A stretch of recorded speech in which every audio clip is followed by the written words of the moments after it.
Hello everyone, and welcome to another Nero-Tech Fun Run video featuring the newest hero, Saruman. I was actually very excited to do a video for this character because I personally like Saruman's very in-depth history, and I also like the fact that they portrayed him as a good enchanter rather than an evil one. Now, it would have been interesting to see what an evil skill set for him would have been, but that's neither here nor there. Now let's start by showcasing his abilities for you. His first main ability that I would like to point out is his burst shield. It's the left-sided button, and what it does, it creates a 6-second shield, which is a pretty good duration that absorbs a small amount of damage, starting off with 100 and capping out closer to 300. It scales extremely well with AP and allows you to absorb quite a bit of damage. It adds great survivability. The big kicker to this ability is when it wears off, it actually explodes, dealing a good amount of ability damage to anyone nearby you. It actually has a fairly decent AoE, and you also have an achievement for killing soldiers with this ability. The only ways to get this ability to activate, though, is to be directly taking damage, which I don't recommend, or by letting the duration wear off. There is an audio cue before it wears off, of it not making the sound anymore. You'll hear the hum of the shield, and when you stop hearing the hum, you got about another second before it detonates. This will help you time it out. Now, anyone that's seen this trick go off even once in a match will know what to look for, and because of it, it will penalize you. I would like to point out here that the Snaga that I caught under the tower back there, Rox's boxes, at this point quit the game. You'll actually see it pop up to the top of the screen that he did quit. And because of him quitting, it caused 90% of this match to disconnect on me. Now, while it does showcase Saruman's abilities one-on-one with Mr. Jingles, who will be the only enemy hero left, it is very disappointing to watch my entire group just disappear because one player rage quit. This is another thing that's influencing my decision to make this one of my last fun run videos for a while. The only thing that will bring me back probably is a new hero, which I'll probably spend another $1.99 on to be disappointed on. Hopefully not, but I like to keep things in stride. Alright, so his next ability I'm going to point out is his focused magic. This ability is more or less to be avoided at all costs. It's a close range 1.2 second stun. Essentially, it does very little damage to the enemy you're targeting and can only be used on guardians. If this ability could be used on a normal creep, it would be great because you could just lift up a creep and drop it down to do significant damage to a creep wave. Now it's far too dependent on being able to target an enemy hero while he's in the middle of a creep. And at that point, you're already doing better damage with your shield anyways. So there's no point in upgrading this ability at all. It does increase damage slightly, it does not scale well with AP, and the only time you'll really ever be using it is for the root factor. Also to note, it can and will miss. I don't know the situations on what it will miss in, but a couple times against Mr. Jingles, you will watch it miss him, not lifting him up, and still stunning me for the 1.2 seconds. It forces you to not be able to move anymore while you're casting the ability. So while you'll be stun locked for 1.2 seconds, the enemy is still allowed to flee and do whatever he wants to do, damaging you. So it's very important not to mess with this ability. Now his third ability I'd like to point out is the Spies of Saruman. The Spies of Saruman summons 3 little birds that float around in your little attack circle, damaging anyone in there for a relatively significant amount of damage. It also slows them a little bit and provides a reveal for enemies. The reveal is frankly useless because of the fact that you need to cast it on a hero before you can use it. And since you have to cast it on a hero, there's no point in having something that reveals enemy heroes if you can't cast it. So, because of that, this ability, while interesting and very unique, is frankly useless. There's very little use that we can get out of it. The only interesting combo you really have with it is being able to pop your spies, lift up the enemy, like I just did with Mr. Jangles, and then hit him with it that way. I would like to note that by far Spies of Saruman is my most favorite ability, because it's just unique, but it's not very useful. It does provide a little bit of escape because it does pop off quickly, but it's important to note that the 6 seconds of the duration happens, you're missing about half of it, because of the fact that the birds have to travel from your hero to the enemy hero, and if they step outside of range, the birds do nothing. If you walk away and try to flee from the enemy hero for any reason, the birds stop working as well. A large number of abilities counter this because the birds have low base damage.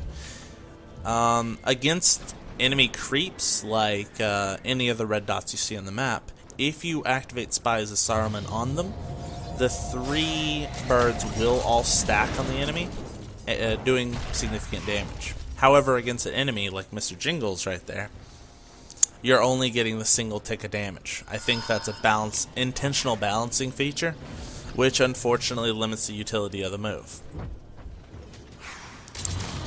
So, while it's an interesting ability, it's not going to see a lot of use. His final ability I will be speaking about is the Power of the White Wizard. It's his ultimate. It's the move that everyone likes to see. Personally, I would love to see Power of the White Wizard and Focus Magic switched, making Power of the Wizard more of a spammable ability, usable more often, while Focus Magic being greatly increased in strength and then pushed to the top ability, because I think Focus Magic would make a great finisher if it was changed quite a bit. This will never happen because it's very unlikely for them to change what an ability actually does, and the only time I've ever seen that happen is with Bert's ability being changed and how often it hurts. But we'll see what happens in the future with this hero. His ability, his ultimate, what it does is it creates a narrow line. It's a wider line than most, I'll give it that. But the main problem is it has nothing to keep the enemy hero in the line. And unfortunately, you don't have anything to keep them in that line either. Your Spies of Saruman slows them a little bit, but it won't keep them in it because it's too easy to step out of. You can't use your Focus Magic to grab them because you can't do anything when you're using Focus Magic. So overall, even though it does an amazing amount of damage, capping out at base damage 500, for if you hit them for the entire 2 seconds, it's interruptible. It's channeled, so it's very, very interruptible by any ability. It's still negated by silence. It prevents you from moving. It prevents you from aiming. Prevents you from escaping. Has a ridiculously long cooldown, but it is a little nice, and it's very, very visually impressive. Unfortunately, that visual impressiveness also gives away pretty much how to dodge it very easily. Anyone that's running one-on-one against you, or even 2-on-1, is going to see that move coming a mile away and then step out. It does limit the usefulness of this move. Although, in a team fight with a good organized team, if they all line up properly, it's a nice ability and can do a decent amount of damage. But at that point, you're better off with other heroes' ultimates, like, say, Agendaur's. It's rare that I would ever condone Agendaur because of how easily he is countered, but in pretty much every way, Agendaur is a superior hero to this one. For example, his Northern Bolt is much better than his Focus Magic. The root and escape Agendaur has is much better than the shield that is gained here. The overcharge ability takes place of the Voice of Saruman passive, which gives you 20 ability penetration, because it actually provides a percentage ability penetration. So that's important to note. And the ultimate does far greater damage with the same drawbacks. But it also provides an innate slow, keep them from getting out of the ultimate, and a large number of other benefits. And frankly, between the two, unless you're grabbing Saruman for looks, Agendaur pretty much has everything that this hero has, with the exception of the Spies of Saruman, built in. And that's unfortunately a very sad truth. Now let's point out some flaws of this hero. Its main issues is the low overall damage that the hero does.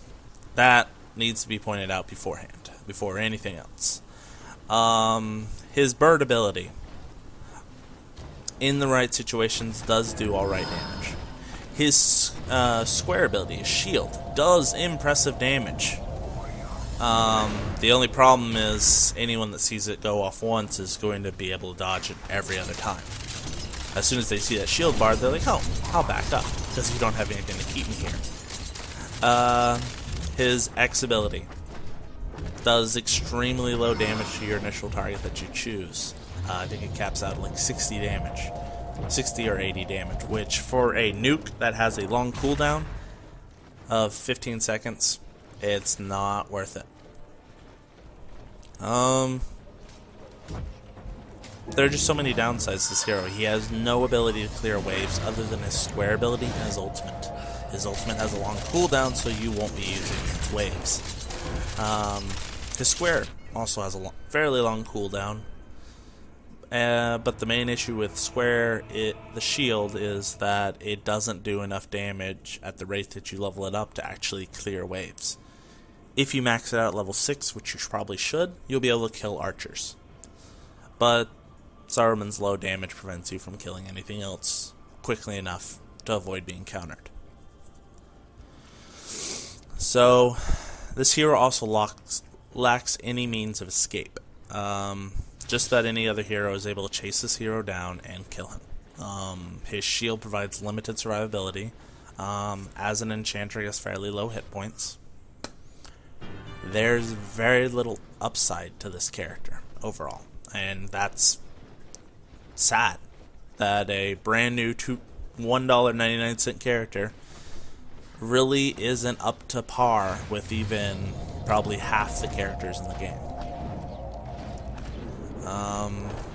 Every single other enchanter, including the Barrow White Lord here, is unfortunately better.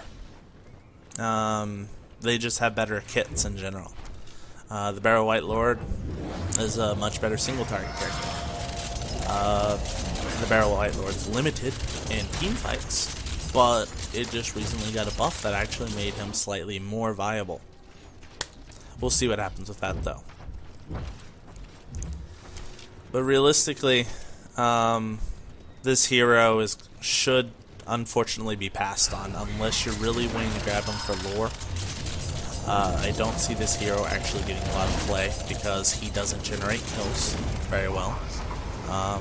You see me going with a positive kill streak here just because I've been focusing Mr. Jangles and I'm familiar with the hero. But realistically, there's very little this hero brings to the table. He can't get away, he can't do damage,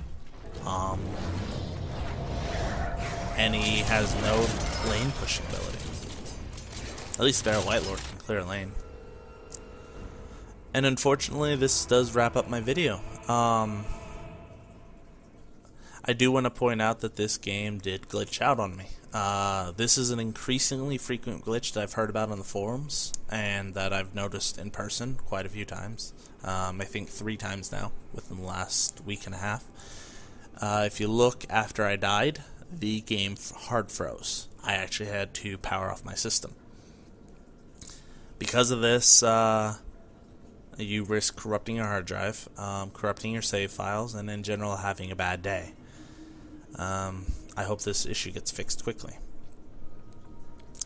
But I'm going to let this be the end of this video, and I am going to move on to God of War. for a while. I'll probably pop back in every time a new hero is released to give you an update. I may end up popping in depending on what happens with patches to see if this hero's been buffed at all, because I'm very interested in this particular hero. But as for right now, this will be my last video for the NeroTech fun runs on Guardians of Middle-earth. I hope to see you all guys all again later. Have a good day. Bye.